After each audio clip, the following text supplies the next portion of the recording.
All right, here are the notes for when you need to go through and find average atomic mass.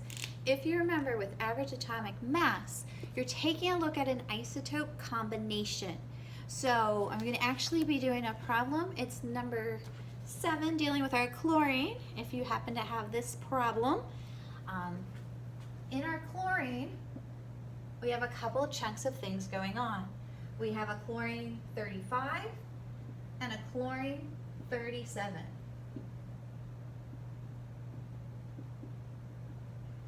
Okay, remember, word problems, always go through, do a what do you know, so that you can see exactly what's happening with your numbers, and you can kind of pull out the numbers instead of being so focused on all the words.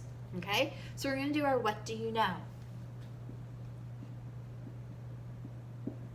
So here we go. Chlorine 35.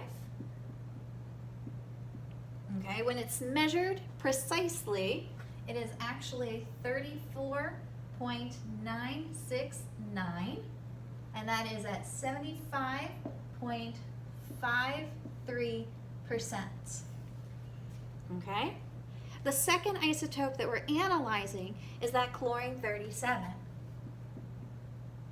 When it's precisely measured, it is actually going to be 36.966 with a percentage of 24.47%. Now here's the key when you're going to look at your percents. They should add up to about 100%. If they don't, you have missed somewhere in the problem a number and need to go back and reread. Okay? So, solving this problem, step 1 is our what do you know. Step 2 is to get rid of these percents. So you want to make your percent a decimal. And the way to do this is simply to move your decimal 2 places to the left.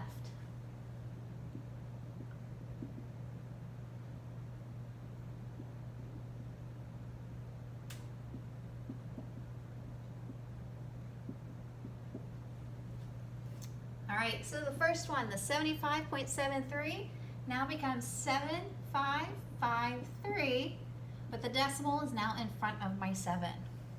The other one is going to be a 0.2447.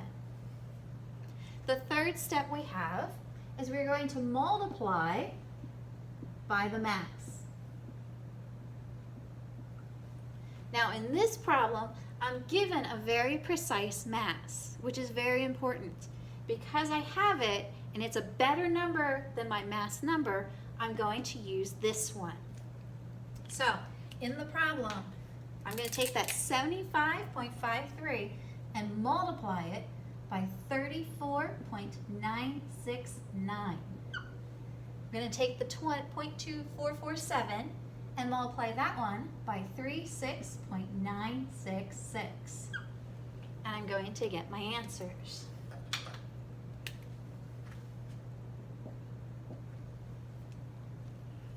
Yes, keep a calculator handy for your math work. No, it doesn't have to be anything fancy. It just needs to have a log button eventually. All right, so this first one I get 26.412.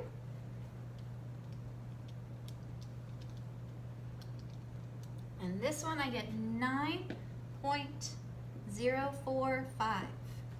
The fourth step is we add them together.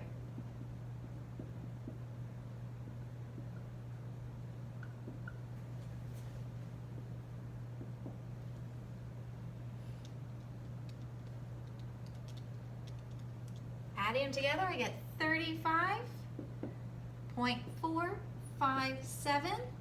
And then to fix our answer so it's consistent in our class, we're actually going to go through and make this 2 decimals and add a unit. So that's our last step. 2 decimal places in the answer.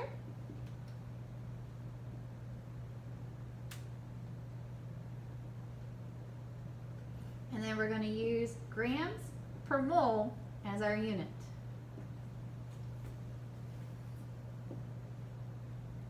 All right. right, so we got the 35.46 grams per mole. And that is our average atomic mass.